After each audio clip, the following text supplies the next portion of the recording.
الحمد لله الحمد لله وكفى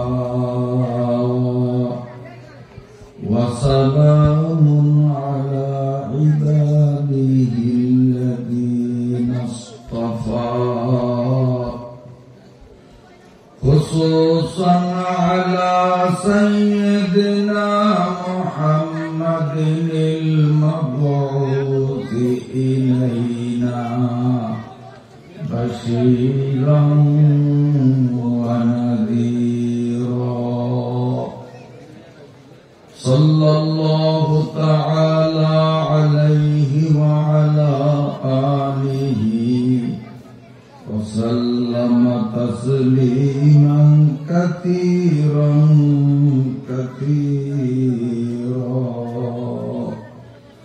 اللهم صل على محمد وعلى آل محمد كما صليت على إبراهيم وعلى آل إبراهيم إنك حميد مجيد اللهم بارك على محمد وعلى آل محمد كما باركت على إبراهيم وعلى آل إبراهيم إنك حميد مجيد أما بعد فأعوذ بالله من الشيطان الرجيم بسم الله الرحمن الرحيم وقضى ربك ألا تعبدوا إلا إياه وبالوالدين إحسانا إلى الآخر صدق الله مولانا العظيم দৌলত খান থানাধীন চরখলিপা ইউনিয়ন তালিমুল কোরআন ও সুন্নাহ মাদ্রাসা ও এলাকাবাসীর যৌথ উদ্যোগে একটানা 2 দিন ব্যাপী আয়োজিত চতুর্থ বার্ষিক তাফসীরুল কোরআন মাহফিলের আজ প্রথম দিনের সমাপনী পর্বের সম্মানিত সভাপতি মুহতারাম হযরত উলামা ইকরাম, সম্মানিত মুরব্বিগণ, আমার দিনী ভাইয়েরা, পর্দার আড়ালের সম্মানিতা মায়েরা, বোনেরা ও মেয়েরা, প্রথমেই আল্লাহ পাকের দরবারে শুকরিয়া আদায় করি যিনি আমাদেরকে দুনিয়ার সকল ব্যস্ততা থেকে আলাদা করে কিছু সময়ের জন্য রহমতের ফেরেশতাদের বেষ্টনীতে আলেম ওলামাদের সোহবতে কোরআনুল কারীমের মজলিসে সুস্থ বদনে উপস্থিত হওয়ার সুযোগ করলেন। সবাই মন থেকে আল্লাহকে শুকরিয়া জানাই, আলহামদুলিল্লাহ। প্রিয় উপস্থিতি, আমি আপনাদের মাঝে এসে যখন বসলাম, কয়েকটা জিনিস আমার চোখে পড়ছে। আমি সেই সব জিনিসগুলো নিয়ে একটু সংক্ষিপ্ত আলোচনা করব। এরপরে কোরআন শরীফের 15 নম্বর পারা সূরা বানী ইসরাঈল থেকে একটি আয়াতে কারিমার অংশবিশেষ তিলাওয়াত করেছি। যদি আপনাদের ধৈর্যের বাঁধ টিকিয়ে রাখতে সক্ষম হন তো সূরা বানী ইসরাঈল থেকে তিলাওয়াতকৃত আয়াত অংশ থেকে নিয়ে সামনের দিকে যতটুকু সম্ভব আলোচনা করার চেষ্টা করব ইনশাআল্লাহ। আমি প্রথমেই গাড়ি থেকে নেমে পেছনে যে রুমটা, এই রুমটা দেখেই একজনকে জিজ্ঞেস করলাম এখানে কি, চলো একটু দেখি। ভিতরে ঢুকলাম। ঢোকার পরে অনেকগুলো লিখিত কাগজ দেখলাম। আমি একটা একটা করে এই মাথার থেকে ওই মাথা পর্যন্ত কাগজগুলো দেখেছি, কোনোটা পড়েছি কোনোটা পড়িনি। তো আমি এই লেখাগুলো দেখার পর সাথে সাথে একজন শিক্ষকও সেখানে উপস্থিত হয়েছিলেন, ছাত্র কয়েকজন ছিল। আমি বললাম এগুলো হুজুরদের লেখা। তখন ওই হুজুর মুস্কি হেসে দিয়ে বললেন যে না, এটা অমুক ক্লাসের ছাত্রের, এটা অমুক ক্লাসের ছাত্রের, এটা অমুক ক্লাসের ছাত্রের হাতের লেখা। দেখতে দেখতে যখন ইংরেজি লেখা বিশাল এক কাগজ দেখলাম, বললাম এটা তো মনে হয় স্যারের হাতের লেখা। তখন হুজুর হাসলেন আর বললেন প্রথম শ্রেণীর একজন ছাত্রের হাতের লেখা। আমি 2-3 মিনিট ওই লেখাটার দিকে তাকে, আমার মাথায় কাজ করে না যে কি বলতেছে। ইউনিভার্সিটিতে MA পাস করে আসছে, আপনাদের এলাকায় এমন যদি কেউ থাকে, অথবা দৌলত খান কলেজ থেকে BA পাস করছে এমন লোক যদি এলাকায় থেকে থাকে, আছে না? 2-4 জন আছে না? আমি চ্যালেঞ্জ করলাম, আনেন লেখক দেখি এই লেখার মতো লেখা। আমি তো চ্যালেঞ্জ করলাম, পারবে না, পারবে না। অবাক হয়ে গেলাম। Computer fail, MA pass BA pass fail, এদের লেখার ধরনের। তাহলে আপনারা কি মনে করেন এখানে লেখাপড়া হয় না হয় না? নইলে এই ছোট্ট ছোট্ট শিশুরা এমন লেখা লিখল, আশ্চর্যের ব্যাপার না? না হুজুররা শুধু সময় কাটান আর মাস গেলে বেতন নেন, কাম করেন না। তাহলে ছোট্ট ছোট্ট শিশুদের হাতের লেখা এত কি বাংলা, কি আরবি, ইংরেজি, আমি অবাক হয়ে গেলাম। সেই লেখাগুলো এখনো ঝুলন্ত আছে, আপনারা যাওয়ার পথে এক নজর দেখে নেবেন। অনেক জায়গায় ছাত্রদের হাতে লেখা আমি দেখছি বিভিন্ন মাদ্রাসায়, কিন্তু এত সুন্দর আমার জীবনে এই শিশু শ্রেণীর ছাত্রদের হাতের লেখা এত সুন্দর যে হবে এটা আমার কল্পনায়ও ছিল না, স্বপ্নেও দেখি নাই। আজকে যা বাস্তবে এখানে দেখলাম, আলহামদুলিল্লাহ। আমি যে কত খুশি ছাত্রদের প্রতি, এবং এই ছাত্রদেরকে যে ওস্তাদরা পড়ান, ওনাদের শ্রম, ওনাদের ছাত্র গড়ার প্রক্রিয়া কতটা সচল, আমার ভাষা নাই মুখে আমি যে আপনাদের সামনে ব্যক্ত করব। আল্লাহ তাআলা তাদের যোগ্যতায় আরো বরকত দান করুন। তাহলে এই মাদ্রাসায় এলাকার যে সমস্ত সন্তানদেরকে যে অভিভাবকরা দিয়েছেন, আপনারা মনে হয় খুব ঠকে গেছেন, ঠকছেন। কারণ আপনার পোলারে এখানে না দিয়া কলেজে দিলে MA পাস করলেও এইরকম লেখা লিখতে পারত না। এখন ক্লাস 1-এর ছাত্র আর ছাত্রী যেরকম লেখা লিখছে, তাই ঠকছেন না আপনারা খুব?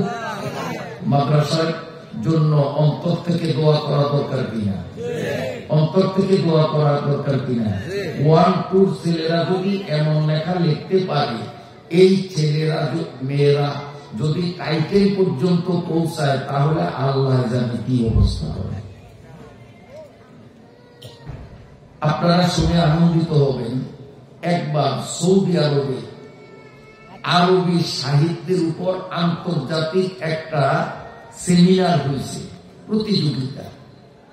সারা পৃথিবীর আরবি শিক্ষায় যারা পণ্ডিত, আরবি ভাষায় পণ্ডিত, সারা পৃথিবীর থেকে লোক সেখানে অংশগ্রহণ করছে প্রতিযোগিতায়।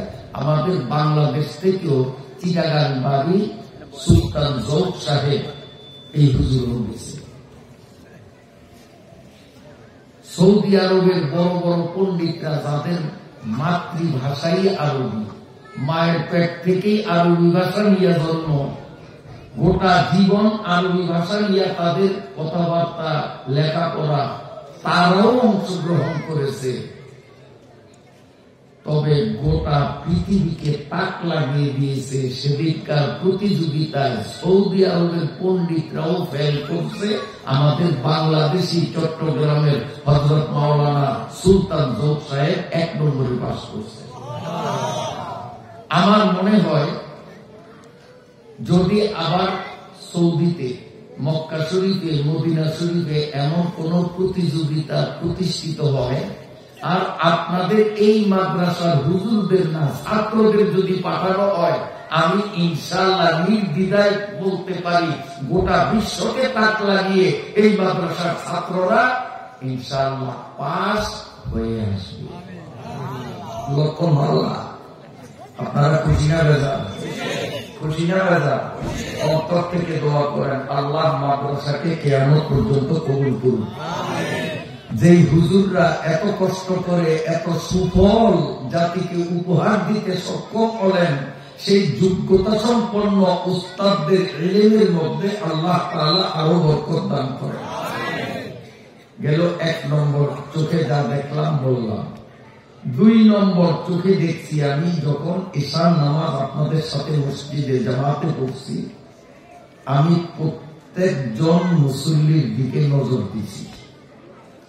দ্বিতীয় কাতারে ছিলাম, দ্বিতীয় কাতারের এবং প্রথম কাতারের সব মুসল্লিদের দিকে আমি নজর দিছি নামাজ শুরু হওয়ার আগে।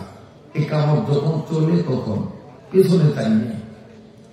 তাতে সামনের কাতারে কিছু সংখ্যায় কম আমি দেখছি যাদের পরনের লুঙ্গিটা, এটারে এই বিরাটারে আপনারা কি বলেন পায়ের বিরাটারে? কাকনবিরা। পরনের লুঙ্গিটা কাকনবিরা নিচ্ছে, ওই অবস্থায় নামাজ পড়ছেন। এখন তিনি ময়দানে যদি থেকে থাকেন আর যদি দাঁড়ান, তাহলে এখনো দেখবো তার লুঙ্গি কাকনবিরা নিচ্ছে। এই জন্য সেই বিষয়ে আমার কিছু বলতে হবে, নারাজ করবেন আপনারা। বলবো?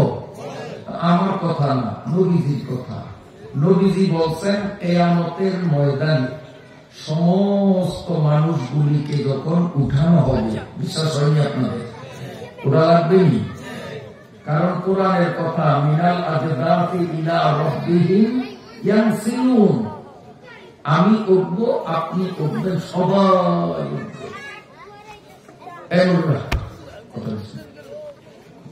কথা না, ইশারা ইশারা ইশারা ইশারা, মুখে না, মুখে কোনো কথা না, প্রয়োজন হইলে ইশারা, হাতের ইশারা। এই যুবক বাবারা দাঁড়িয়ে থাকে, মাথা মিস করবো, বসো, আছে তো বসো, ফায়দা হবে। তোমাদের উদ্দেশ্যে স্পেশাল বয়ান হবে ইনশাআল্লাহ, যুবকদের উদ্দেশ্যে স্পেশাল বয়ান হবে। বসো। আলহামদুলিল্লাহ, গভীর রাত করবো না, কারণ শীতের তীব্রতা তুলনামূলক ভাবে ধীরে ধীরে অনেকটা বাড়তেছে, মিটার উপরের দিকে উঠতেছে। এই জন্য যতটা সম্ভব আমি চুম্বক চুম্বক কিছু কথা বলবো, অল্প সময় ইনশাআল্লাহ আপনাদের ছুটি দেওয়ার চেষ্টা করব। আল্লাহ তৌফিক দান করেন। রাসূলুল্লাহ সাল্লাল্লাহু আলাইহি ওয়াসাল্লাম বলেন, আমি আরবি আবারতটা করব না, সময়ের সংক্ষিপ্ততার দিকে নজর করে শুধু বাংলা অর্থটা বলি। কিয়ামতের মাঠে সব মানুষগুলো যখন আল্লাহর দরবারে উঠবে, তখন 3 প্রকার মানুষের দিকে আল্লাহ রহমতের নজর দিবেন না। রাসূল বলেন 3 প্রকারের মানুষের দিকে রহমতের নজর দিবেন না।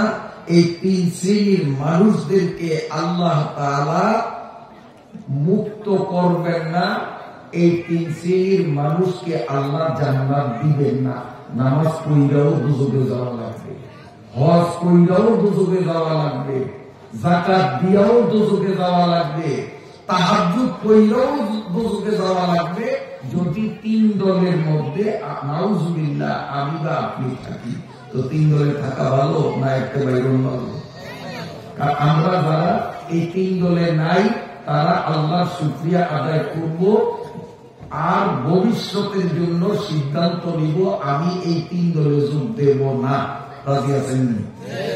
আর যদি কেউ 3 দলের কোন এক দলে বর্তমানে থাকিয়া থাকি, তাহলে আজকেই তওবা করতে হবে যে না, আমি এই দলেও থাকবো না, এই দলেও থাকবো না, এই দলেও থাকবো না, আমি 3 দলের বাইরে যাব। তাহলে আল্লাহ তাআলা রহমতের নজর দিয়া আমাকে জান্নাত দান করবেন। এমন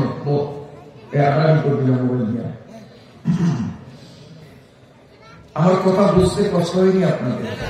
এখন 3 ব্যক্তিকে, 1 নম্বর হলো ওই সমস্ত মানুষ, পুরুষ মানুষ, মেয়ে লোক না, ওই সমস্ত পুরুষ মানুষ, চাই সে জুয়ান হোক, চাই সে মুরব্বী হোক, বুড়া হোক, যেই পুরুষ মানুষ তার পরনের লুঙ্গি, পায়জামা, ফুল প্যান্ট যেটা পরি আমরা, এই কাপড় যদি টাকনুগিরার নিচে পরার অভ্যাস করে, যেমন আজকে দেখছি কয়েকজনের টাকনুগিরার নিচে কাপড় একবারে মসজিদের ফরসের সাথে বাঁধিয়া, আপনি নামাজ পড়িয়াও বুঝুন এই নামাজে আপনাকে জান্নাতে নিতে পারবে না।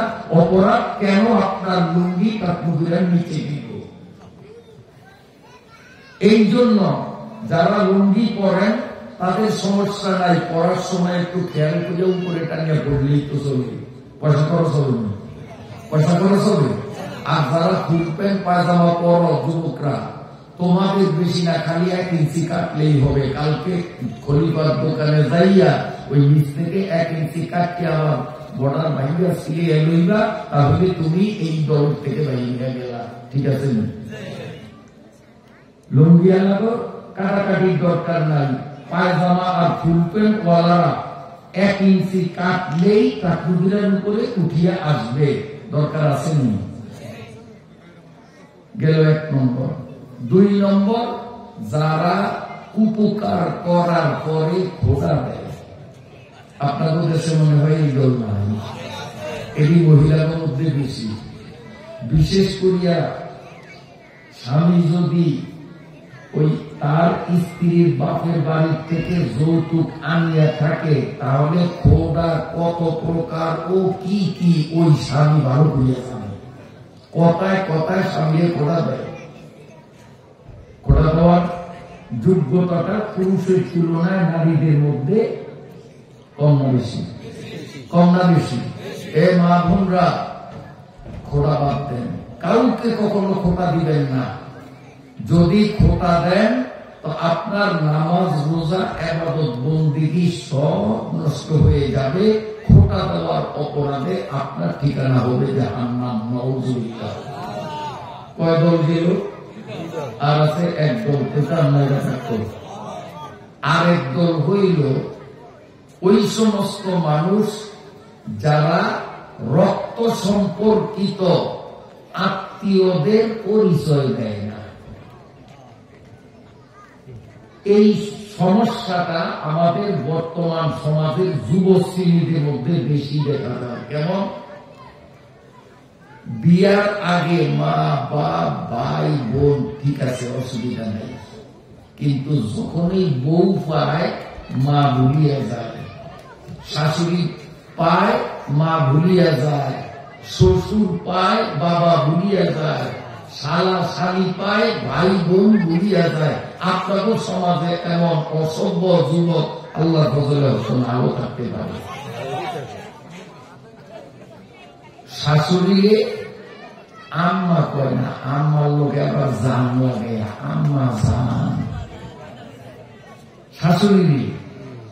আর যেই মা 10 মাস 10 দিন গর্ভে ধারণ করছে, এই বেকুব, তুই যেদিন মায়ের গর্ভ থেকে দুনিয়াতে আসছিলি, মা এত কষ্ট পাইছে, তার জিহ্বাটা বেড়াত বাড়িতে ছাগল বিয়ানের সময় ছাগলের পাশে দাঁড়াইছে, দেখিছে ছাগলের বাচ্চা যখন হয়, মা ছাগলটার অবস্থা কেমন হয় তো বুঝবি। তুই যেদিন জমিনে আসছিলি তোর মায়ের অবস্থাও ঠিক এই রকমই হয়েছিল।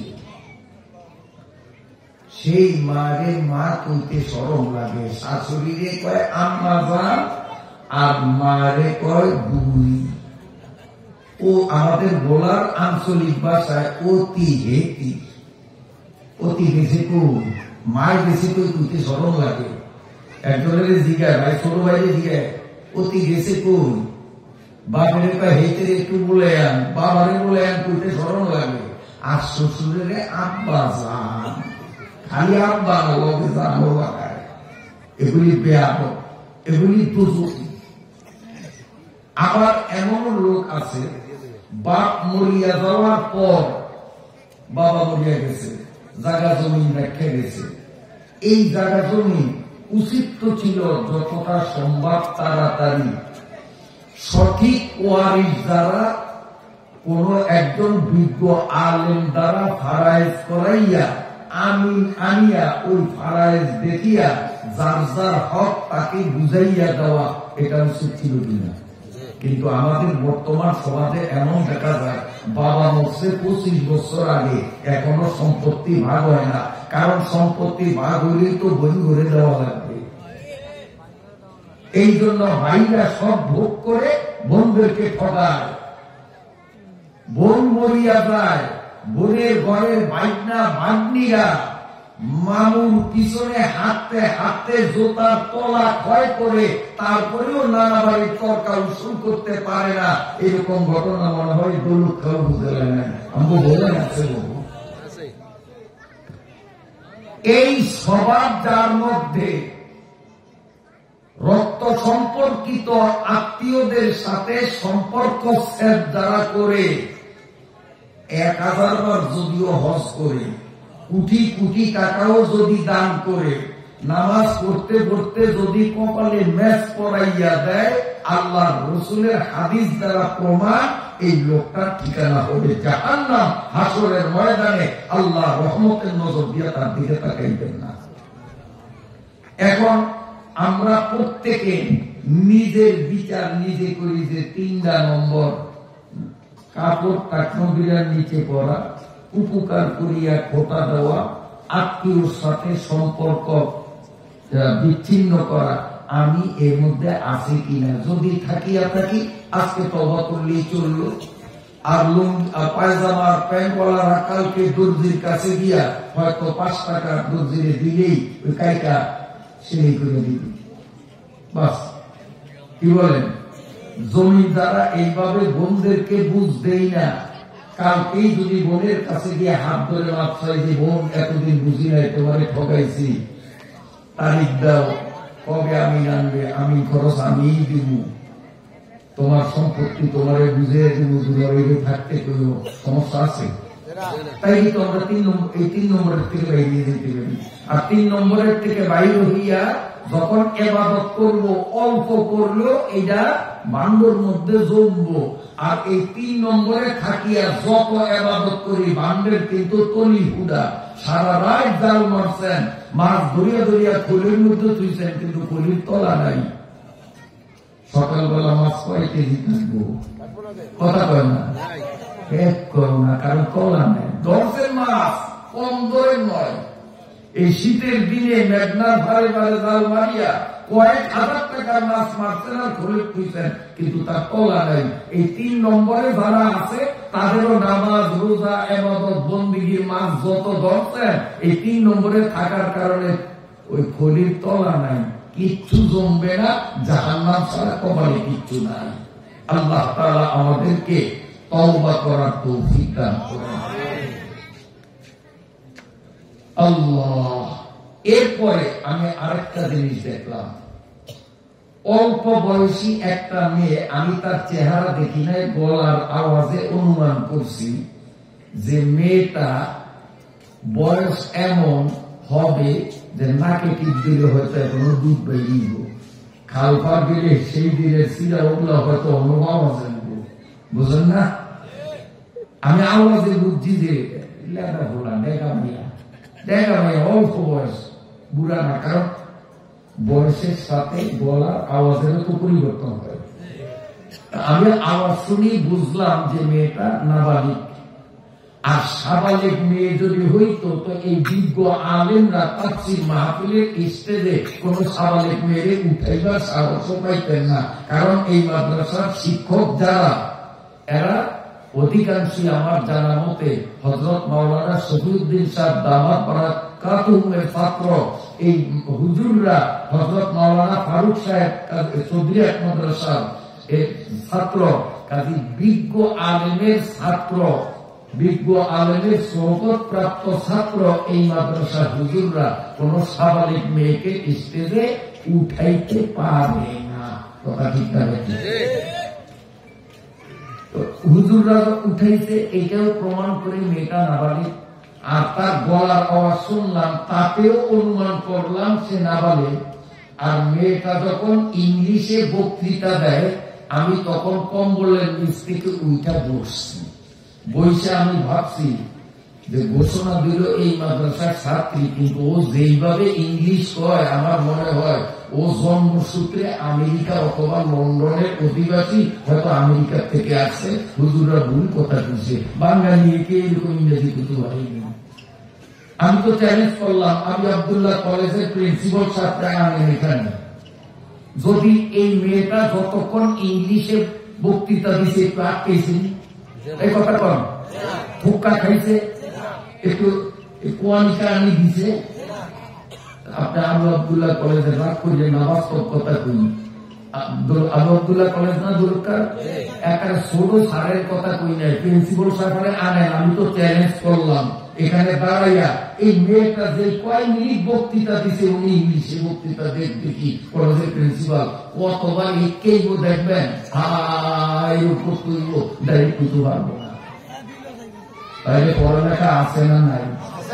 পড়ালেখা না থাকলে এই মেয়েটা এইভাবে বক্তৃতা দিব কেমনি? তবে এই ফাঁকে আরো একটা জিনিস আমি লক্ষ্য করছি, সেটি কি, মেয়েটা প্রথম তার বক্তব্য, আমি কিন্তু খুব কান লাগে কম্বলের তল থেকে উঠিয়া বসছি, রুমাল কানের থেকে সরাইছি, আমি এইভাবে এক মনে ওই মেয়েটার বক্তৃতা আগাগোড়া শুনছি আর অর্থের দিকে খেয়াল করছি ও কি কয়। তাতে মোটামুটি আমি দেখলাম এই মেয়েটা প্রথমে সম্বোধন করছে শিক্ষকদেরকে, মুরব্বীদেরকে, গুরুজনদেরকে সম্বোধন করার পরে সে সালাম বিনিময় করল। সালাম বিনিময় করার পরে সে নিজের পরিচয় দিল যে সে কোথায় লেখাপড়া করে এবং যেই প্রতিষ্ঠানে লেখাপড়া করে এই প্রতিষ্ঠানটার লোকেশন, অবস্থান কোথায়, মাদ্রাসাটার ঠিকানা বিস্তারিত সে ইংরেজিতে দিছে। দেওয়ার পরে এই মাদ্রাসার ধরনটা কেমন, মাদ্রাসার ঘর দরজা কেমন, মাদ্রাসার টিচিং পদ্ধতি, লেখাপড়ার পদ্ধতিটা কেমন, মেয়েটা ইংরেজি ভাষায় এই সব কথাগুলি তুলিয়া ধরছে আমাদের সামনে।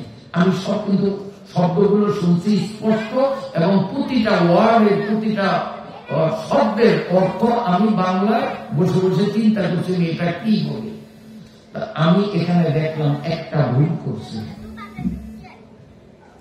একটা মাত্র ভুল করছে, ওইটা আমি ভুলটা ধরে দিতাম, কারণ ভুল ধরে না দিলে তো এই ভুল থাকতেই যাইবে। আমার নজরে চোখে পড়ছে ভুল, এই জন্য ভুল ধরে দিল, যাতে ভবিষ্যতে আর এই ভুলটা না হয়। ঠিক আছে নি? না ওটা জানবেন আপনারা। সেই ভুলটা হলো এই যে নিয়ম ছিল মাইক হাতে নিয়ে প্রথম আসসালামু আলাইকুম ওয়া রাহমাতুল্লাহ, এরপরে তার বক্তব্য শুরু করা, কিন্তু প্রথমে সালাম দেয় নাই, প্রথমে সম্বোধন করছে শিক্ষকদেরকে, মুরব্বীদেরকে, গুরুজনদেরকে সম্বোধন করিয়া তারপরে আসসালামু আলাইকুম বলছে। এই সালামের শরীয়তে এক পয়সার মূল্য নাই, মেয়েটা কোনো সওয়াব পায় নাই।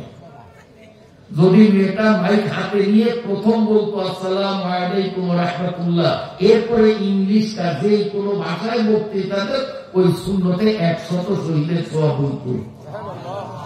আর এই সওয়াবগুলি ওই জমা হইত, যেহেতু মেয়েটা নাবালেগ, তার এখনো আমলনামা খোলা হয় নাই, আমলনামা এখনো বন্ধ।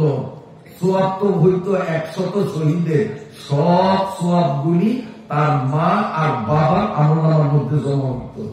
কিন্তু ভুল করার কারণে চাইলে না, দূরের কথা 1 পয়সারও সওয়াব পায় না ওই সালামের দ্বারা। কেননা আসসালাম কাবলাল কালাম, সালাম হবে আগে, কথা হবে পরে। সালাম আগে, কথা পরে। মোবাইল আসছে, বুঝলি? হ্যালো, কে? ও আরে করিমারি ভাই, ছোটকালিয়া বন্ধু, এতদিন ধরে আমার কথা মনে পড়ছে। আসসালাম আলাইকুম বন্ধু, কেমন আছো? এরকম কয়নি? সালাম দিছো তুমি, কিন্তু কাম সাইরানের সব নাই, এক পয়সার সব নেই। উচিত ছিল কি রিসিভ কইলেই আসসালামু আলাইকুম, কে বলছেন? কথা বুঝেন না? সালাম আগে, তারপরে কথা। এখন আপনারা প্রশ্ন করতে পারেন, হুজুর তাইলে তো একটা ঝামেলা হইতে পারে, কারণ আমগো দৌলতখাঁও উপজেলায় অনেক হিন্দুরা বসবাস করে, আছে না? আর আমি তো চিনি, কারণ আমি আপনাদের সামনে যে ওয়াজ করি এইটা আপনাদের কৃতিত্ব, আমার কৃতিত্ব না। কারণ আমি সরকারি মাদ্রাসায় লেখাপড়া করছি। এই দৌলতখাঁর শত শত মন চাউলের ভাত আমার ফেরও আছে, কারণ আমি বহু বছর সরকারি মাদ্রাসায় পড়ছি। আর আপনাদের দৌলতখাঁ থানার ক্ষেতের থেকে উৎপাদিত যে ধান, এই ধানের চাউল খাইছি। আর এখন দৌলতখাঁর মানুষের কোরআনের তফসির শুনেই পেয়েছি, আমরা খাই, আমরা শুনাই।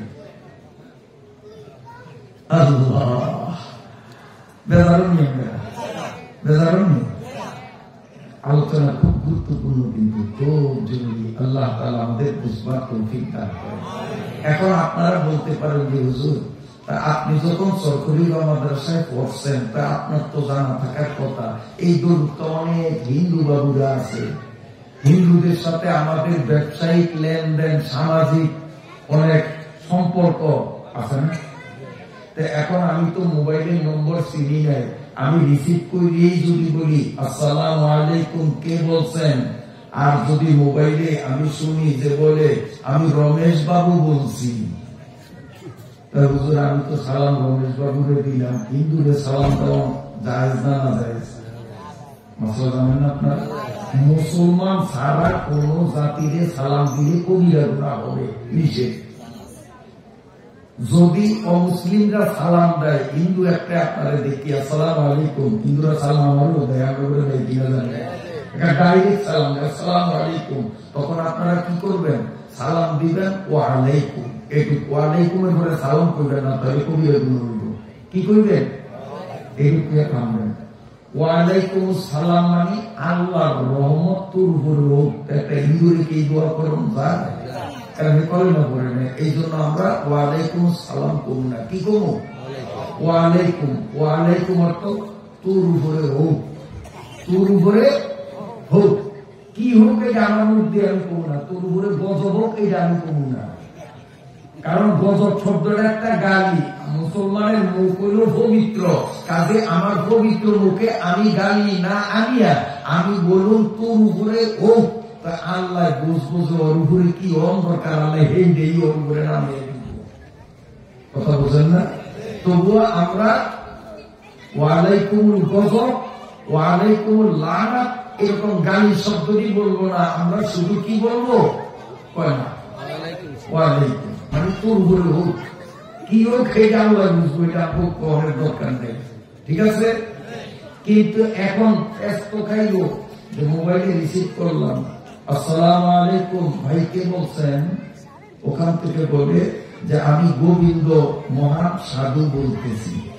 তো হুজুর আমার তো সালাম হিন্দুরে দেওয়া হইয়া গেল, হিন্দুরে তো আসসালামু আলাইকুম বলা যায় না, ওয়ালাইকুম সালামও বলা যায় না।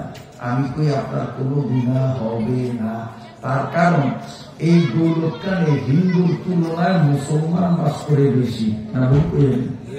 সংখ্যায় মুসলমান বেশি না, অনেক বেশি। কাজে আমরা ধরে নিব যে আমাদের কাছে কল করলে কোন মুসলমানই করছে। এই আত্মবিশ্বাসে আমি আসসালামু আলাইকুম, কে বলছেন? এই যখনই আসসালামু আলাইকুম বললাম, তখন বিমানের মতো আমার মুখ থেকে বাহির হইয়া এই সালামটা উড়িয়া যে যারে আমি সালাম দিছি তার মাথার উপরে যাইব, যাইয়া যদি দেখে যে এই মানুষটা মুসলমান, ঈমান আছে, তো সালামটা তার মাথার উপরে নামবো। আর যদি সালামটা যাইয়া দেখে যে এটা বেঈমান, এটা হিন্দু, এটা কাফের, এটা মুনাফিক, এটা ইহুদি, এটা খ্রিস্টান, এটা নাস্তিক, তো সালাম করবো যে আমার নাম নিয়ে জায়গা নাই, সালাম উড়াল দিয়া পর্যন্ত না, আমার সালাম আমার মাথার উড়াই নামবো। কথা বুঝতে পারিনি, কথা বুঝতে পারিনি। আল্লাহ তাআলা আমাদেরকে বুঝবার তৌফিক দান করুন। এরপরে আরেকটা জিনিস দেখছি, আমার ওয়াজে কিন্তু এখনো আমি আসি নাই, আমি আসার পরে যা দেখছি এইটার উপর একটু পর্যালোচনা করি। আরেকটা পয়েন্ট আছে, এটা কইতাম, অনুমতি দিলে কোনো নাইলে না কইতাম। আচ্ছা, সেটা হলো আমার আগে যে আলোচনা করছে কর্তৃপক্ষ পরিচয় দেয়, আপনারাও চিনেন না, হয়তো আপনারা মনে মনে একটু বিরক্ত হয়েছেন যে হুজুরের বয়ে দিয়া এই জায়গা বলাটারে আবার লোকা, এটা অনেকে মনে খটকা লাগতে পারে। এই জন্য আমি খটকাটা দূরে, কারণ ওই টেনশনে থাকলে আমার ওয়াজ বুঝবেন না, ওই জায়গায় মাথা গামাইবেন। এই জন্য একটু জিনিসটা পরিষ্কার করলে ভালো হয় না? সবার মনটা ফ্রেশ হয়ে যাবো, তারপরে ইনশাল্লাহ আমার ওয়াজ আমি শুরু করতে পারবো। এই খটকাটা দূর করি। যে আমার আগে বয়ান করছে তার শরীরের দিকে, চেহারার দিকে তাকাইলে মনে হয় যে হয়তো কোনো মাদ্রাসা 7-8-এ পড়ে, নাইলে 9-10-এই পড়ে, বেশি হইলে। আসলে না, এই ছেলেটা আমারই ছেলে। আল্লাহ আমাকে 3টা ছেলে দিয়েছেন। এই ছেলেটাই হলো একবার ছোট্ট, ও আলহামদুলিল্লাহ দাওরা হাদিস বা টাইটেল কামিল জানিকন, এই টাইটেল পাস করছে আরো 3 বছর আগে। টাইটেল পাস করার পরে আরবি সাহিত্যের উপরে ডিপ্লোমা করছে। আল্লাহ চায় তো এখন আবার ইফতার উপরে ডিপ্লোমা করিয়া সে মুক্তিও হবে। আল্লাহ তাআলা কবুল করুন। তো আমার ছেলেকে আমি মাদ্রাসার বড় হুজুরের কাছে অনুরোধ করছি যে ও অসুস্থ, ওর জন্য এই নেককার মানুষদের থেকে একটু আমি দোয়া নিব। তো দোয়া নিতে হইলে ওর সাথে নেককার মানুষগুলোর সাথে একটু পরিচয়ের দরকার। 10-15 মিনিট সময় দেন যাতে সবার সাথে সে পরিচিত হইতে পারে, আমি ওর পক্ষ হইয়া সবার থেকে দোয়া নিতে পারি। কারণ সে মারাত্মক অসুস্থ, প্রায় 8 লক্ষ টাকা আমার এই পর্যন্ত খরচ কর চিকিৎসায়। তাইলে রোগটা ছোট না কঠিন? 8 লক্ষ টাকা, 8 লক্ষ টাকা। তার পিছনে এখনো ঘর ভরা ঔষধ দিলে দেখবেন যে ফার্মেসি আর কি ঔষধ, এখান থেকে রাত্রে যাওয়া করে সিরিয়ালে খালি একটা করে একটা খাইব, এরপরে শুইব। আলহামদুলিল্লাহ, দেখতে ছোট মনে হইল, আসলে ছোট লাগে, কিন্তু মাওলানা সাহেব হয়েছে আরো 3 বছর আগে, বললেন আলহামদুলিল্লাহ। এবং যে পয়েন্ট নিয়ে আলোচনা শুরু করছে, সময় কমের কারণে আলোচনাটা পুরোপুরি করতে পারে নাই। এই জন্য আমি যদি আমার পুত্রের একটু ব্যাঘাত দেই, আলোচনাটা একটু ফিনিশিং দিয়া এরপরে আমার আয়াতে যাই, আপনারা কি বদয়া দিবেন? কারণ বাইরে যদি পুত্রের ব্যাঘাত না দেয়, ব্যাঘাত দিব কে? কেউ আমার পুত্রে টাইম পায় নাই, কথা কইতে পারে নাই, আমি একটু ব্যাঘাত দিয়ে আমি দিয়ে ভালো না। আচ্ছা, আমার প্রতি আপনাদের সামনে উহুদের ঘটনাটা তুলছিল। সেখানে বলছে একজন সাহাবী, মানে মুসলমানরা নবীকে কেমন ভালোবাসত, মুসলমানরা নবীকে নিজের প্রাণের চেয়ে, জীবনের চেয়েও ভালোবাসত। তার 2টা উদাহরণ সে আপনাদের সামনে দিচ্ছে। একটা দিচ্ছে দুধের পোলা দিয়া, মায়া আমি কইছে যে হুজুর এই পোলাটা নেন। হুজুরে কইছে ওরে নিয়ে কি হয়, কি 3 বার পারবো? কয় কিচ্ছু পারবো না আমি জানি, তারপরও আনছি এই জন্য যে কাফেররা যখন আপনারে তীর মারে, এই আমাদের তো আর আপনার বন্দুক আসেন না, বোমা আসেন না, এসব তীর দিয়া যুদ্ধ হইত। কাফেররা তীর মারলে আমার দুধের গোলাটারে আপনি এরকম ধরবেন, তো তীর ওর গাও লাগবো, অয় মরবো, আপনি রক্ষা পাইবেন। আমার ভূতের জানের বিনিময়ে আপনার জান যদি রক্ষা করতে পারি, আমার জন্য এটাই সম্ভব। তাইলে নবীর প্রতি কত ভালোবাসা। আমার প্রতি উদাহরণটা দিচ্ছে, মনে আছে না আপনাদের? আরেকটা উদাহরণ দিচ্ছে উহুদের ময়দানে। উহুদের ময়দানে রাসূলুল্লাহ সাল্লাল্লাহু আলাইহি সাল্লামকে মারার জন্য কাফেরেরা যখন তীর মারছে, তীর, একজন সাহাবী যেদিক থেকে তীর আসতে দেখত সেদিকেই বুক পাতিয়া দিত, যেদিক থেকে তীর আসতে ওদিকেই বুক পাত। নিজের শরীরে 70 থেকে 80টা তীরের আঘাত নিজের শরীরে বরণ করছে, তবুও নবীজির গায়ে একটা আঘাত লাগতে দেয় নাই। 80টা আঘাত খাওয়ার পর সেই সাহাবী আব্বাসিয়া থাকতে পারে, উনি শহীদ হয়ে গেছেন, মারা গেছেন। তখন ইবনে আমিয়া নাম বলেন, কি নাম? বাড়িতে নিয়ে করবো তো মনে রাখতে হইব, কি নাম? ভুলে গেছে। ইবনে কামিয়া বলেন, ইবনে কামিয়া কাফেরদের এক সদস্য, অসভ্য, অমানুষ, বর্বর। এই ইবনে কামিয়া এত বড় একটা পাথর রয়েছে, বিশাল পাথর লইয়াই যখন দেখে যে মোহাম্মদের এতক্ষণ যে পাহারা দিছে, তীর বুকু রয়েছে, পড়িয়া যখন মার্ডার হয়েছে, এই সুযোগে মোহাম্মদের দুনিয়া থেকে বিদায় করা যাবে, নাউজুবিল্লাহ। এই পাজি ইবনে কামিয়া এত বড় একটা পাথর লইয়া ধিম করে যখন পাথরটা নবীজির দিকে মারছে, এই পাথরটা আসলে নবীজির এই ঠোঁটের উপরে পড়ছে। পাথরের তীব্র আঘাতে নবীজির মুখ থেকে দুইটা দাঁত ভাঙ্গা সাথে সাথে মাটি খুলে গেছে। নবীজির মুখের রক্তে নবীজির জামা কাপড় ভিজিয়া, জামা বাইয়া বাইয়া বহুদের মাটির উপরে পর্যন্ত রক্ত পড়ছে। তারপরেও নবীজি যুদ্ধের ময়দান ছাড়েন নাই, পালান নাই।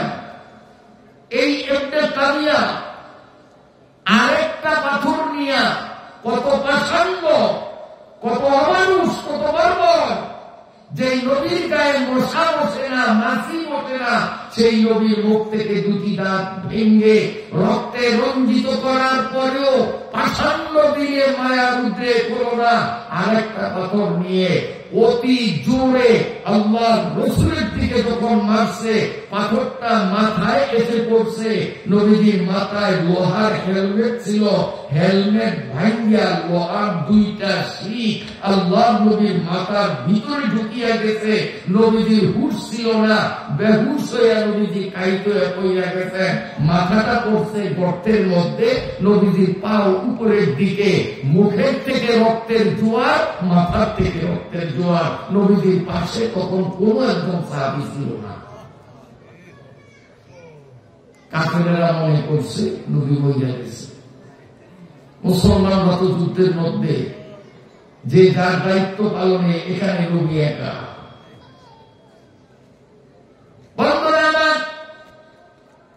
অনেকক্ষণ পরে যখন আল্লাহর রাসূলের হুঁশ আসলো, কিন্তু দয়াল নবী পাথরের আঘাতে এতটাই দুর্বল, গর্তের থেকে উঠার মতো শক্তি নবীর গায়ে ছিল না। আবার নবী ধাক্কা ধাক্কি করিয়া দাঁড়াইতে চেষ্টা করিয়াও দাঁড়াইতে পারে না। তখন মুখের থেকে রক্ত ঝরছে, মাথার থেকে রক্ত ঝরছে, কার দিয়া জঙ্গে মহুদমে মুস্তফা দাম ঈদ, কার দিয়া জঙ্গে মহুদমে মুস্তফা দাম ঈদ, ये शरीयत ये तरीक़त हमको मिलने के लिए। এই ওয়াজ, এই তাফসীর, এই মসজিদ, এই মাদ্রাসা আপনাকে আমাকে পৌঁছাবার জন্য, আমাদেরকে দেওয়ার জন্য। আল্লাহর নবী উহুদের ময়দানে মুখের দুইটা দাঁত হারাইলেন। আল্লাহর নবীর মাথার থেকে রক্তের বন্যা প্রবাহিত করলেন। আল্লাহ মুখের করে দয়াল নবী 23 বছর কাল, আরে মুখের করে দয়াল নবী 23 বছর কাল শত্রু দলের পাথর খেয়ে অঙ্গ করেন। আল মদিনার রওজা হতে সুরে কদম দিনে রাতে, আল মদিনার রওজা হতে সুরে কদম দিনে রাতে। উম্মত আমার কোরআন ছেড়ে হচ্ছে না ফরমান, বাংলাদেশের মুসলমান গেল রে কোরআনের মান। যদি যায়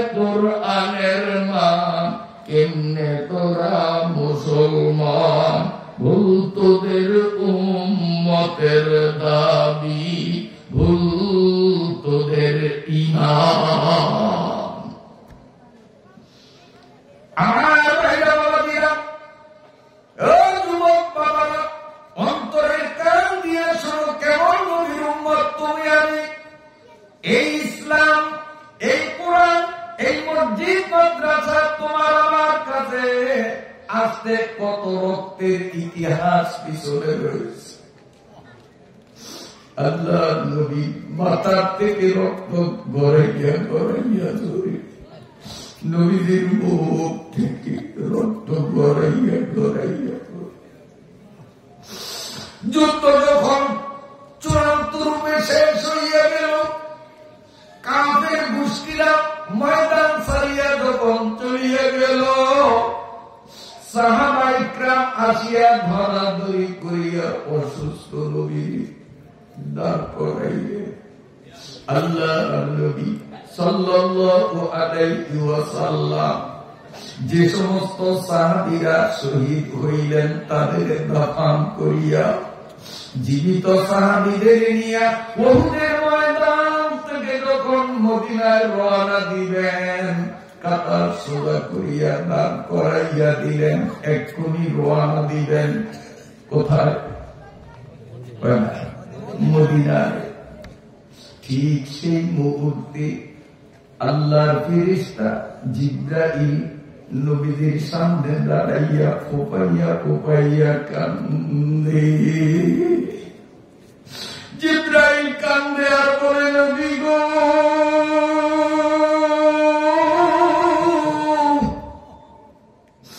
আপনার মতো ব্যক্তির বরকতময় দুইটা দাঁত জমিনের মধ্যে মাটিতে পড়িয়া থাকবে, উট গরু ছাগল ভেড়া দুম্বা মানুষ আপনার দাঁতের পাড়াইয়া পাড়াইয়া চলবে। নবী আমি সহ্য করতে পারি না, দয়া করিয়া যদি অনুমতি দেন গো নবী, আমি মাটির থেকে তুলিয়া আপনার ভাঙ্গা দাঁত দুইটাকে আল্লাহ আরশে আজিমের মধ্যে সসম্মানে আমানত রাখব। আমরা ফেরেশতারা প্রতিদিন আপনার দাঁতের চারিপাশে তোয়াফ করিয়া আপনার দাঁতের সম্মান দেখাবো। ও নবী, দাঁত এভাবে মাটিতে পড়িয়া থাকো, আমরা মানিয়া নিতে পারি না। আল্লাহ নবীর দুই চোখ থেকে গড়গড় করিয়া পানি ছাড়িয়া দিলেন। দয়ার নবীর দু চোখ থেকে পানি পড়িয়া দাড়ি ভিজিয়া যাওয়া। আল্লাহ নবী চিৎকার বাড়িয়া কান্দে আর বলেন, জিবরাইল রে, আমার ভাঙ্গা দাঁত দুইটা আল্লাহর আরশে আজিমে নিয়া আল্লাহর সমস্ত ফেরেশতারা মিলিয়া প্রতিদিন আমার দাঁতের তোয়াফ করিয়া আমার মনে প্রবোধ দিতে পারবি না। বরং আমি বলে গেলাম, আমি ওসিয়ত করে গেলাম, আল্লাহর ডাকে সাড়া দিয়া আমার উম্মত গুলোরে কিয়ামত পর্যন্ত শ্রমের মতো ইতিম বানাইয়া আমি উম্মতের কান্ডারি নবী সেদিন 3.5 কবরে শুইয়া যাব। আমার কাপড়ের কাপড় পরাইয়া ভাঙ্গা দাঁত দুইটা কাপড়ের কাপড়ের ভিতরে আমার বুকের উপর বসাইয়া দিও রে। আমি কিয়ামত পর্যন্ত মদিনার কবরের মধ্যে আমার মুখের দুটি ভাঙ্গা দাঁত বুকে নিয়া শুইয়া শুইয়া আমি সবার পার করিয়ে দিব। কিয়ামতের ময়দানে আমি যখন দেখব আমার কোন উম্মতের হাতের মধ্যে ফেরেশতারা হ্যান্ডকাপ লাগাইয়া মারতে মারতে জাহান্নামের দিকে নিয়ে যাবে, আমি তখন ভাঙ্গা দাঁত দুইটা দুই হাতের তালুতে নিয়া আল্লাহ রাব্বুল আলামিনের দরবারে দরখাস্ত দেব, আল্লাহ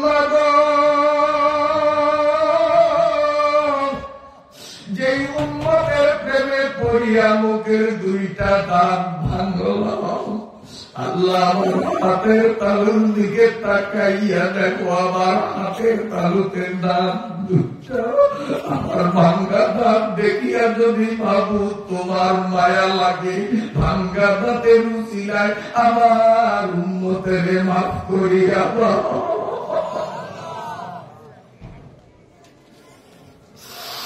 এই জন্যই আমার নবী হাদিস বলেছেন, যে হাদিসটি আমার ছেলে আপনাদের সামনে বারবার বলেছিল, লা ইউমিনু আহাদুকুম, লা ইউমিনু আহাদুকুম হাত্তা আকুনা আহাব্বা ইলাইহি মিন ওয়ালিদিহি ওয়া ওয়ালাদিহি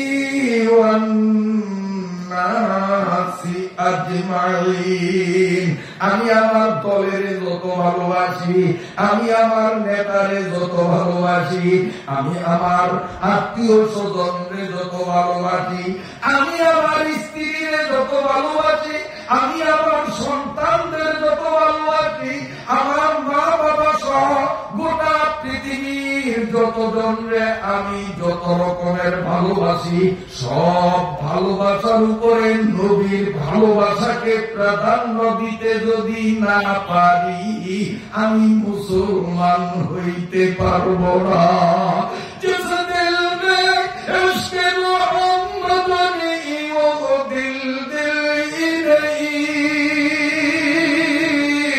अरे जिस दिल में इश्क़ मोहम्मद नहीं, वो दिल दिल ही नहीं। लाखों मोमिन हो मगर ईमान में कामिल नहीं।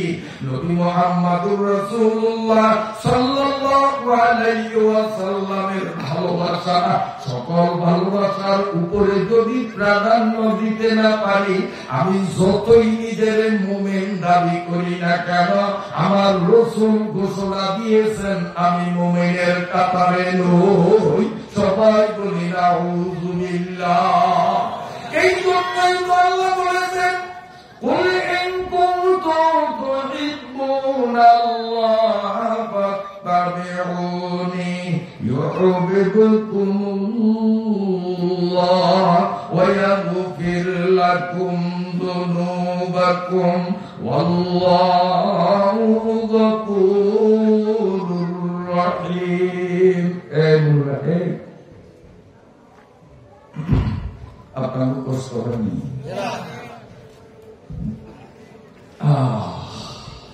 ওই যে আমার ছেলে আরেকটা ঘটনা আপনাদের সামনে বলছিল, আবু বকরের গাড়ি সুরের কথা মনে করছেন আপনাদের?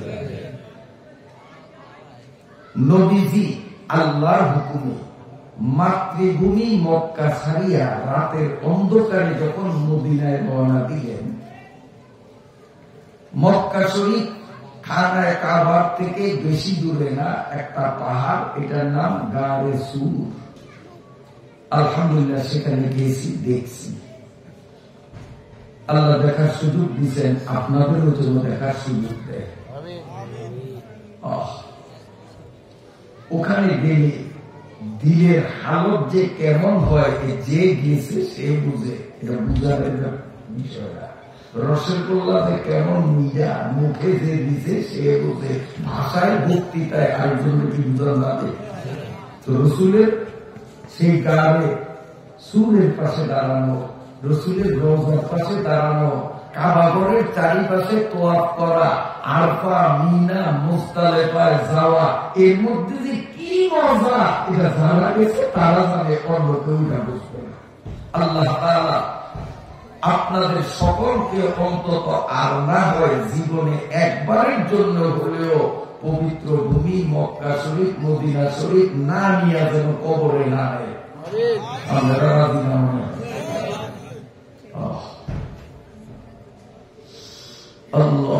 আল্লাহ পাক বলেন, ও নবী, আপনি গোটা পৃথিবীর কিয়ামত পর্যন্ত যত মানুষ আসবে সবাই আমি আল্লাহর পক্ষ থেকে এই খবরটা পৌঁছে দেবেন।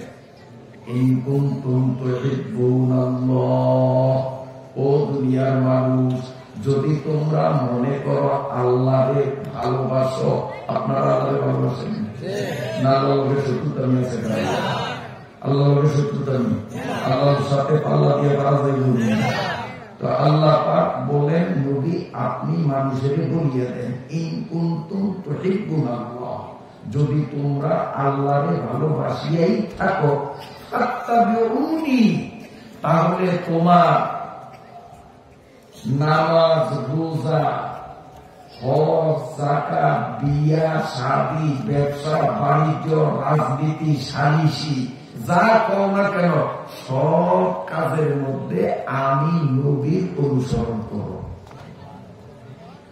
আমাদের নবী এমন একজন নবী, আমাদের নবী এমন একজন নবী, ওনার জীবনী চাইলে পৃথিবীর মানুষের সব সমস্যার সমাধান তার জীবনীতে পাওয়া যায়। আপনারা ওয়াজে শুনছেন না যে আমার নবী ক্ষুধায় পেটে পাথর বাঁধছেন, সালা সহ্য হয় না ক্ষুধা, ভিতরে আগুন জ্বলে ক্ষুধা, পেট ঠান্ডা করার জন্য ঠান্ডা পাথর দিয়ে পেটের উপরে চাপা দিচ্ছে। ওয়াজে শুনছেন না? আমার নবী ক্ষুধার জ্বালা সহ্য করতে পারে না, তাই ইহুদির কাছে আমার নবী কান্না হিসাবে, বদলা হিসাবে কাজ করছে। এগুলো তো ওয়াজে শুনছেন, কিন্তু ভুল বুঝছেন। বক্তারা কইছে ঠিক, আপনারা বুঝছেন ভুল। আমার নবী পৃথিবীর মধ্যে সবচেয়ে ধনী। আমাদের নবীর মতো ধনী আল্লাহ পৃথিবীতে বিগত দিনও বানায় নাই, কিয়ামত পর্যন্ত বানাইবে না। আবার তিনি যে উপাস ছিলেন, 3 দিন 5 দিন 7 দিন চুলায় আগুন জ্বলে, এইটাও সত্য। বলবেন হুজুর কেমনে? আমার দিকে তাকান। আমার নবীর আঙ্গুলের ইশারার মধ্যে আল্লাহ এমন পাওয়ার দিচ্ছেন, আল্লাহ নবী মাটিতে দাঁড়াইয়া চন্দ্রের দিকে ইশারা করিয়া বললেন, 4 2 টুকরা হও। 4 মানছে না? 2 টুকরা হয়েছে না? এক ইশারা से दोबारा कर दिया, एक इशारा से दोबारा कर दिया, आसमां पर माए को आए बासफा। एक इशारा सब दुनिया में से तो आंगुलो पावर আছে না? আবু জেহেলিয়া সোরায় এক মুঠ পাথর নিয়ে আসে, এ ভাতিজা মোহাম্মদ, আমার মুখের মধ্যে কি যদি তুমি কইতে পারো তো বুঝবো তুমি সত্য নবী, আমি কলেমা পড়ে মুসলমান। নবীজি সাল্লাল্লাহু আলাইহি ওয়াসাল্লাম বললেন, সাফারান আপনার মুখের মধ্যে কি আছে আমি তো দেখি নয়, হ্যাঁ তো কি আছে এইটা আমি বললে বেশি ভালো হয় না? কোন মুডের মধ্যে যা আছে এদিনে যদি আমি যে কলেমার দাওয়াত দেই, এই কলেমাটা ভরিয়া মেরে শোনায়, তাই কেমন হয়? আবু জেহেলিয়া আরো চমৎকার, কারণ আবু জেহেল তো জানে তার মুডের মধ্যে আছে কি পাত্তর। তো পাত্তরে আবার কর্ম করবো কে? কাজী মোহাম্মদ অবু ধরা খেব, এতে খুশি। কথা তো ভালোই হয়, ভালোই মানে যে কলেমাও বলবো না, আমার মুসলমান লাগবো না। সঙ্গে রেজুনে তেরা কালমা পড়া, সঙ্গে রেজুনে তেরা কালমা পড়া, উসনে হান্নানা ফির কমে জলা। আল্লাহ নবী আমার কাছে আঙ্গুল দিয়ে এইটা দিয়ে ইশারা করছে, এই চাচা তো কে আছো, একটু কলমে বুঝিয়া চাচারে শোনাও। নবী যে আঙ্গুল দিয়া ইশারা করছে, সাথে সাথে আবু জেহেলের মুখের ভিতর থেকে সমস করে আওয়াজ, প্রত্যেকটা পাথরের টুকরা বলতেছে লা ইলাহা ইল্লাল্লাহু মুহাম্মাদুর রাসূলুল্লাহ। তিনি বলছে আঙ্গুলো ক্ষমতা আছে না? আমার নবীর আঙ্গুলো ক্ষমতা আছে না? কত পাওয়ার নবীর আঙ্গুলে, কত পাওয়ার।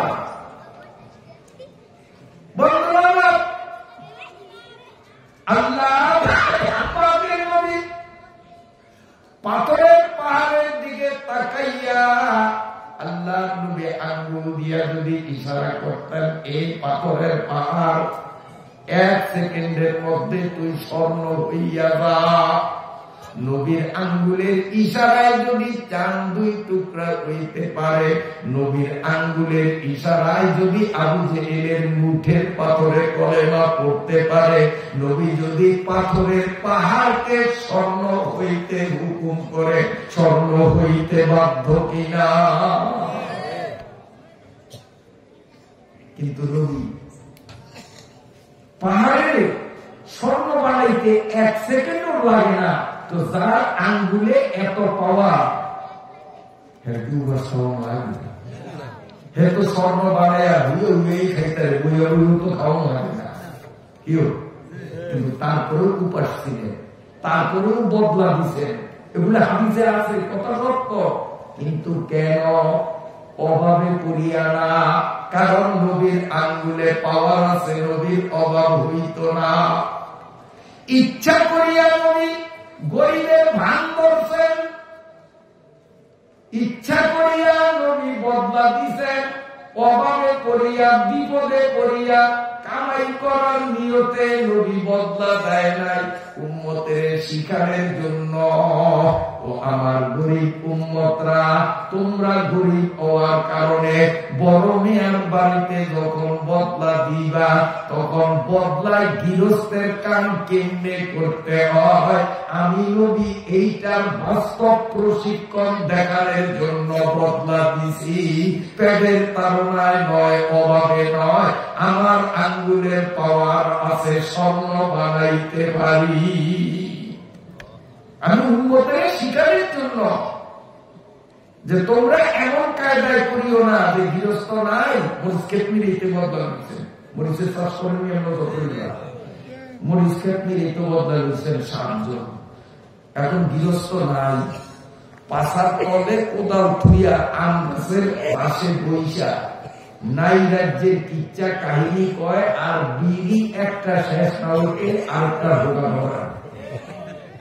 যে দেশ আমাদের হাতে আছে, উনি কোদাল লইয়া যায়, আমি এমন কোবার কোবায়, কারণ কান দেখে তুই তো বন কাটে না, সারা কাটে কোবাই যায়। এই মাত্রা বদলা আছে না নাই? আল্লাহ জানেন যে আমার উম্মতের মধ্যে শ্রেণী মানুষ গরিব হবে, এরা গৃহস্থের বদলা দিবে, বদলাই গৃহস্থের কাম কেমনে করবে, গৃহস্থ সামনে থাকলেও তার কাজের গতি কেমন হবে, গৃহস্থ নাই তখনও তার কাজের গতি কেমন থাকা লাগবে, এইটা প্র্যাকটিক্যালি শিক্ষা দেওয়ার জন্য নবী বদলা দিছে। অভাবে পড়িয়া নবী বদলা দেয় না। কোন দিক যেমন কোথায় কোথায় যে আমাকে একদিন নবী আলাইহিস সালাতু ওয়াস সালাম, একদিন নবী আলাইহিস সালাতু ওয়াস সালাম মরুভূমির এক কোণার মধ্যে বসে ওয়াজ করে, আপনারা যে বসছেন সাহাবীরা বসছেন, ওরে টাকা স্বামী আনা ছিল। তো হঠাৎ কেন যেন নবীজি আবার দিয়েছেন, একটা মোটা গাছ একটু দূরে, নবীর ওয়াজের ময়দানের একটু দূরে এরকম মোড়া একটা গাছ আমার দিয়েছেন, গাছের ইশারা দিচ্ছে। আমরা এরকম ইশারা দিকে আমাকে দেখি, তবে বুঝতে যে আমরা বলেছি নবীজির গাছের জন্য কোনো মানুষ নাই, জল নাই, কিচ্ছু নাই, গাছ একটা ইশারা দিচ্ছে। দেওয়ার সাথে সাথে গাছটা এদিকে কাইতেছে, এই পাশের শিকড় গুলো চকচক করিয়া সব মাটির থেকে উপরে আসছে, আমার গাছটা এদিকে কাইতে হয়েছে, এই পাশের শিকড় গুলি সব উপরে আসলো। এরপরে এই দিন দুপুরে কোনো স্বপ্ন না, বাস্তবে বাস্তবে দিন দুপুরে এই শিকড়ের উপরে ভর করিয়া গাছ হাঁটতে হাঁটতে নিজের জায়গা ছাড়িয়া নবীজির সামনে আসিয়া এরকম সোজা হইয়া লম্বা হইয়া নবীজির পায়ের উপরে একটা সেজদা দিচ্ছে। নবীজির এত পাওয়ার আছে না, হাত দিয়া গাছের গোলাম দিছে, গাছ আটকে নবীজির সামনে আইছে, আইছে যে তা না, নবীজির সম্মান দেখাইয়া সেজদাও এই ঘটনা দেখিয়া সবাই চোখের পানি ছেড়ে দিছে, যাই এই নবীজির কাছে মাপ চাই, হুজুর মাফ করিয়া দেন, আমরা কেমন বলদ মার্কা, কেমন বেকুব আহাম্মক, গাছ আপনারে চিনল, আমরা মানুষ হইয়া চিনলাম না, গাছ আপনারে সেজদা দিল, আর আমরা এখন পর্যন্ত বুদ্ধিমান দাবি করি কিন্তু একটা সেজদা মেরে দেই নাই। হুজুর লজ্জা পাইলাম গাছের কাছে, আমরা সিদ্ধান্ত নিলাম এখন থেকে মরণ পর্যন্ত আমনের যখনই দেখব তখনই আমরা আমাদের সেজদা দেব, সম্মান করব। সব সাহাবী রেডি হয়ে গেছে সেজদা দিতে, আল্লাহ নবীকে কাম সেজদা দিও না, আগে আমার কথা শোনো। নবী বলেন, লাউ কুনতু আমিরান আইয়াসজুদা লিআহাদিন, লাউ কুনতু আমিরান আইয়াসজুদা লিআহাদিন লা আমারতুল মারআতা আন তাসজুদা লিজাওজিহা। নবী বলেন, সেজদা দিও না রে আমার সাহাবীরা, আগে আমার কথা শোনো। এই মাথাটারে নোয়াইয়া সেজদা দিতে যদি চাও তাহলে কেবলমাত্র এক জায়গা ছাড়া দ্বিতীয় কোন জায়গা নাই, একমাত্র আল্লাহর কুদরতি কদমেই সেজদা দেওয়া যাবে। মুসলমানের মাথা নবীর সামনেও নোয়ানো যাবে না। মুসলমান নবীর সামনে সেজদা যখন দেওয়া যাবে না, নবী নিজে নিষেধ করেছেন। তাহলে কবরের সামনে দাঁড়িয়ে সেজদা দেওয়া, লেন্ডা বাবারে সেজদা দেওয়া কোন শয়তানে তোমাদেরকে বাধ্য করলো? এগুলো শয়তানি কিনা? আল্লাহ নবী বলেন, আল্লাহ ছাড়া অন্য কেউ যদি সেজদা পৃথিবীতে পাইতো আমি নবীও সেজদা পাইতাম না। তাহলে স্ত্রী সেজদা দিত স্বামীরে, স্বামী স্ত্রীর সেজদা পাইত, কিন্তু আল্লাহ ছাড়া কাউকে সেজদা দেওয়ার আইন নাই, যার কারণে স্ত্রীরে সেজদা দিতে আমি বলি না।